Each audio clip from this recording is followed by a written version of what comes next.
History is often told in empires and emperors, in battles won and borders redrawn. But there is another history, one not written merely in ink or blood, but in the soul of civilizations. The history of the Catholic Church spans over 2,000 years, weaving through the rise and fall of kingdoms, outlasting revolutions, and enduring fire, sword, and scandal. But this isn't just the story of religion, it's the story of power, betrayal, hope, defiance, and transformation. What if, behind every turning point in Western history, a cruciform shadow stood in the background? What if the greatest dramas, the collapse of Rome, the discovery of the New World, even the birth of modern human rights, all bore the quiet fingerprints of a church, often dismissed, often doubted, but never defeated? Some of these moments are triumphant, others are tragic. A few are shrouded in controversy, yet each one changed everything, not just for the faithful, but for the world. From a desert tomb that refused to stay sealed, to an emperor who claimed to see God in the sky. From councils that redefined the sacred to schisms that split Christendom in two. From whispered prayers in catacombs to thunderous declarations in basilicas. These are the top 7 pivotal moments in the history of the Catholic Church. And by the end of this journey, you may never see history the same way again. Number 7, the Council of Trent, 1545 to 1563. The Catholic Church in the early 16th century was bleeding. The thunder of Martin Luther's hammer in Wittenberg had cracked open centuries of tension, and Europe was fracturing along theological lines. The Protestant Reformation spread rapidly, fueled by the printing press, political dissatisfaction, and spiritual hunger. Catholicism was no longer taken for granted as the only expression of Christian faith. It was now being openly challenged, questioned, and abandoned by entire nations. In this turbulent moment, the Church convened the Council of Trent not in Rome, but in the northern Italian city of Trent, a location chosen to signal neutrality between the Papal States and the Holy Roman Empire. What unfolded there over the next 18 years was not just a theological rebuttal to Protestant claims. It was a complete redefinition of Catholic identity. The council met in 3 major sessions, spanning 3 papacies, and interrupted repeatedly by wars and political maneuverings. Yet, despite these challenges, its work was historic. It clarified and reaffirmed doctrines under fire that salvation involves both faith and works, that the 7 sacraments are valid and necessary, and that the Eucharist is indeed the true body and blood of Christ. It upheld the authority of both Scripture and sacred tradition, and insisted that the Vulgate, the Latin translation of the Bible, was the authoritative text for the Church. It defended the existence of purgatory, indulgences, though abuse of them was condemned, and the necessity of the priesthood. But perhaps the most lasting impact of Trent wasn't theological. It was the sweeping reform of church discipline and governance. Bishops were now required to reside in their dioceses and actively shepherd their flocks. Seminaries were mandated for the education and moral formation of priests, a revolutionary step in curbing widespread clerical ignorance and immorality. Simony, absenteeism, and other corrupt practices were condemned. The council called for a new seriousness in how the Church presented itself to the world. Art, music, and liturgy were elevated to evoke awe and reverence. The spiritual revival that followed, led by saints like Charles Borromeo, Teresa of Avila, and Francis de Sales, would come to define the Catholic Reformation, sometimes called the Counter-Reformation. For all its faults and failures, the Catholic Church emerged from Trent more unified, disciplined, and doctrinally coherent than it had been in centuries. It built a foundation that would carry it well into the modern era, solidifying not just its resistance to Protestantism, but its own spiritual renewal. Number 6. The Edict of Milan, 313 AD. Before the Edict of Milan, Christianity was a faith practiced under threat of death. Believers met in catacombs, in whispered secrecy, always under the shadow of persecution from the Roman Empire. Generations of Christians had suffered martyrdom from Peter and Paul, under Nero to countless unnamed men, women, and children thrown to beasts, burned alive, or crucified for refusing to worship the emperor. The church grew, paradoxically, in the blood of its martyrs. But it grew in the margins, illegal, vulnerable, and often seen as a threat to the social order. That all changed in the year 313, when two emperors, Constantine of the West and Licinius of the East, signed the Edict of Milan, a declaration that forever altered the course of Christian history. The edict did not make Christianity the state religion, that would come decades later, but it granted full legal tolerance to Christians, returning confiscated property and ending centuries of systematic oppression. For the first time, Christians could build churches publicly, celebrate the Eucharist without fear, and live their faith openly within society. It was a sudden and radical transformation, like stepping out of a cave into daylight.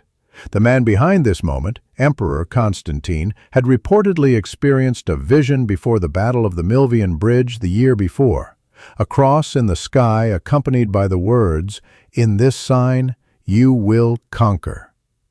After his victory, he attributed his success to the Christian God and began to align himself politically and spiritually with the Church. In the wake of the edict, Christianity flourished. Imperial patronage followed. Bishops began to wield influence not only in theological matters, but great basilicas were constructed, most notably the original St. Peter's in Rome and the Church of the Holy Sepulchre in Jerusalem. Constantine's mother, Helena, embarked on a pilgrimage to the Holy Land, identifying sacred sites and bringing relics back to the empire. With this new favor, the Church's identity began to shift. It was no longer the persecuted body of Christ on the margins. It was becoming a central institution within the Roman world. Yet this new era brought challenges as well. With legitimacy came entanglement. The Church now had to navigate the complexities of imperial politics, court intrigue, and the temptation of wealth and status. Some Christians welcomed the change as divine vindication.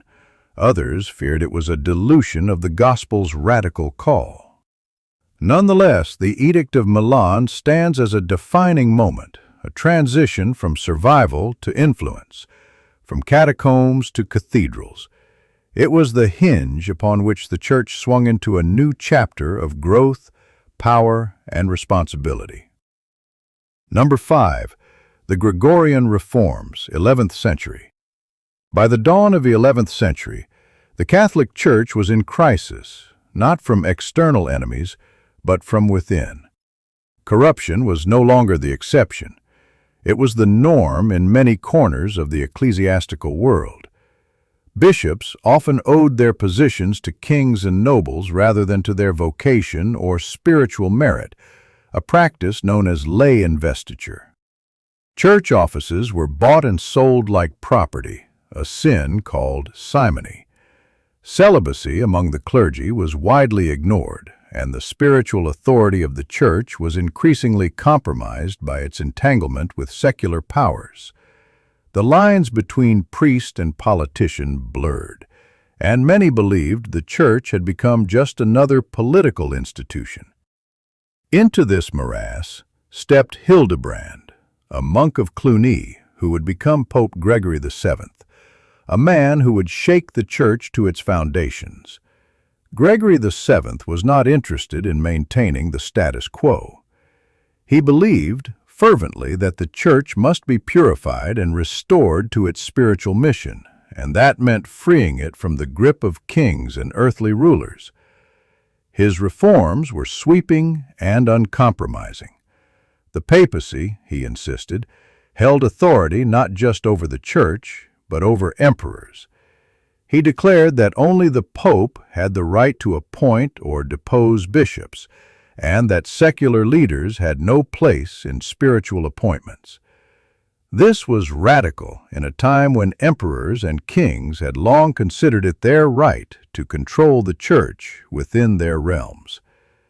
The conflict that followed came to a head in the investiture controversy, a battle between Pope Gregory VII and Holy Roman Emperor Henry IV. When Henry continued to assert control over episcopal appointments, the image was symbolic. For a moment, the spiritual authority of the papacy had triumphed over imperial power, but the struggle didn't end there. Power shifted back and forth over the years, with Henry eventually invading Rome and forcing Gregory into exile. Still, the ideological ground had shifted. The Gregorian reforms didn't succeed overnight, but they changed the trajectory of the Church. They laid the foundation for the concept of papal supremacy and set the tone for future clashes between Church and state. They also ushered in a new era of clerical discipline, enforcing celibacy, curbing simony, and emphasizing moral purity among priests and bishops. The reforms revived a sense of spiritual seriousness within the clergy and reignited the Church's independence. The medieval papacy would never again be just a pawn of kings. Thanks to Gregory's vision and his willingness to suffer for it, the Church began to reclaim its role, not as a branch of imperial administration, but as a moral and spiritual authority in its own right. Number 4.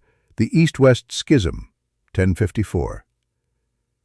The Church of the first millennium was vast, diverse, and increasingly strained under the weight of its own cultural and political differences. The Latin-speaking West, centered in Rome, and the Greek-speaking East, centered in Constantinople, had grown apart for centuries. They differed in theology, language, liturgical customs, and ecclesial governance. The West looked to the Pope in Rome as the successor of Peter and the visible head of the Church. The East, while acknowledging Rome's honorific primacy, operated under a collegial model, with the Patriarch of Constantinople as first among equals, among 5 ancient patriarchates. Over time, misunderstandings and rivalries deepened, not over one issue, but over a complex web of disputes. The addition of the Filioque clause to the Nicene Creed in the West, the use of unleavened bread in the Eucharist, disputes over clerical celibacy, and questions of jurisdiction over newly Christianized territories.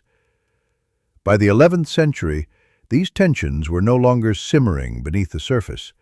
They were boiling. In 1054, Pope Leo IX sent Cardinal Humbert to Constantinople to confront Patriarch Michael Cerularius. The papal legate was confrontational, inflexible, and deeply mistrustful of Eastern Christianity. When negotiations broke down, Humbert marched into the Hagia Sophia, the grandest church in Christendom at the time, and laid a bull of excommunication on the altar. In return, Cerularius excommunicated the legates. These mutual condemnations were more symbolic than practical, but they marked the formal rupture between the Roman Catholic and Eastern Orthodox churches. What happened that summer in 1054 was not the result of a single blow, but the culmination of centuries of drift. And yet, even after the schism, many on both sides believed it could be healed. Attempts at reunion followed, most notably at the councils of Lyon 1274 and Florence 1439. But the wounds ran deep. The cultural chasm had widened too far. The sacking of Constantinople by Latin crusaders in 1204 during the Fourth Crusade sealed the breach emotionally and politically, leaving Eastern Christians with a bitter memory that lingered far longer than any formal theological debate. The East-West schism wasn't just a tragedy of Christian unity. It redrew the spiritual map of the world. The Orthodox Church would go on to thrive in the Byzantine Empire, and later Russia and the Balkans, developing its own rich theological and liturgical traditions. The Roman Catholic Church, meanwhile, would continue its trajectory through medieval Europe, emerging as a centralized, hierarchical institution with growing influence in politics and culture.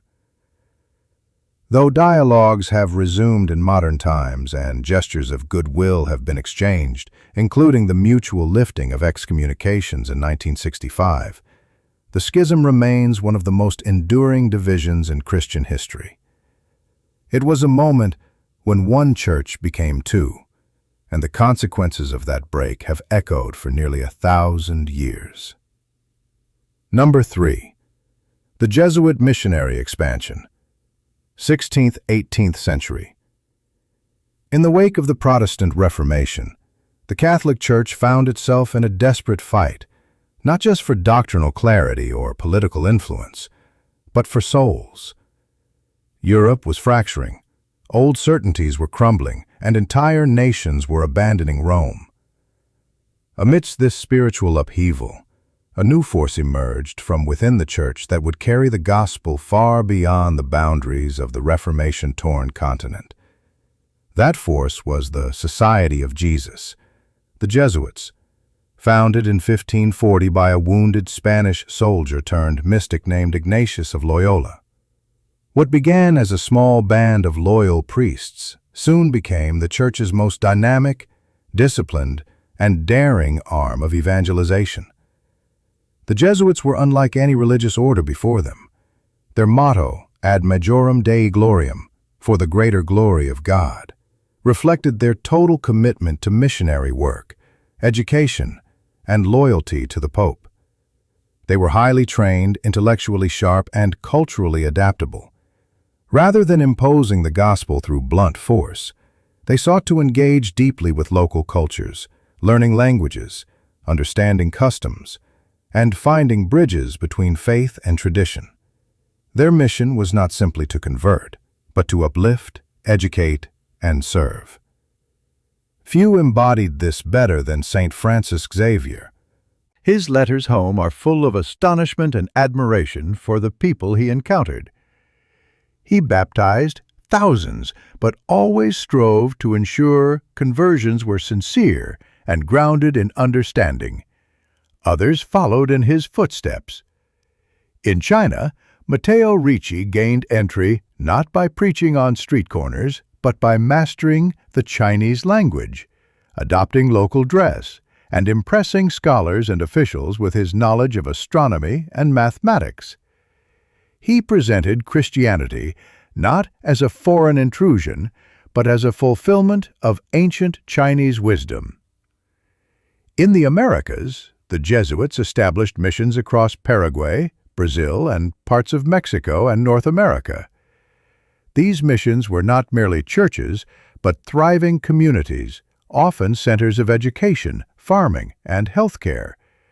The Guarani reductions of South America were particularly famous, where indigenous people and Jesuit priests lived together in structured Christian villages, blending European and native elements in a way rarely seen in colonial systems. These missions, though not without flaws, stood in stark contrast to the often exploitative behavior of European settlers. The Jesuit influence wasn't confined to the mission field. They became master educators, founding hundreds of schools and universities across Europe and the world. They trained generations of leaders, scientists, theologians, and diplomats. Their engagement in debates, their presence at royal courts, and their intellectual prowess made them both admired and feared. Eventually, this influence drew the ire of political powers. In the 18th century, due to pressure from monarchies wary of their independence and success, the Jesuits were expelled from multiple countries and ultimately suppressed by Pope Clement Philip XIV in 1773, a stunning moment of internal collapse. Yet, even in exile and silence, the Jesuit legacy endured. The order was restored in 1814, and it continues today as one of the most vibrant and intellectually respected forces in the Church. But its golden age of missionary expansion, when its members crossed oceans and cultures to bring the gospel to the farthest corners of the earth, remains one of the most ambitious and inspiring chapters in Catholic history. Number 2. The Avignon, Papacy and Western Schism, 1309 to 1417. The papacy had always been rooted in Rome, the city of Peter and Paul, the seat of apostolic authority. But in 1309, that centuries-old tradition was broken. Pressured by the political instability of Rome and the growing influence of the French crown, Pope Clement V moved the papal court to Avignon, a city in southern France. What was intended as a temporary relocation stretched into nearly 70 years. The papal palace in Avignon grew opulent, and critics began to see the church not as the bride of Christ, but as a puppet of French political interests. The damage to the papacy's credibility was profound. Rome, once the spiritual center of Christianity, became a ghost town of relics and ruins. Pilgrims grew disillusioned. Reformers spoke in whispers about the need to return the papacy to its rightful place. Catherine of Siena, a lay mystic and doctor of the Church, famously pleaded with Pope Gregory XI to return to Rome, a plea he heeded in 1377, shortly before his death. But the problems were far from over. Upon Gregory's death, a fierce division broke out among the cardinals. Roman mobs demanded an Italian pope. Under pressure, the cardinals elected Urban VI, a volatile reformer who quickly alienated many. A group of dissenting cardinals declared his election invalid and elected another pope, Clement VII, who returned to Avignon. Thus began the Western Schism, a nightmare of divided authority, rival papacies, and mutual excommunications. For nearly 4 decades, Europe was split. Kings and bishops had to choose which pope to follow, leading to widespread confusion and scandal.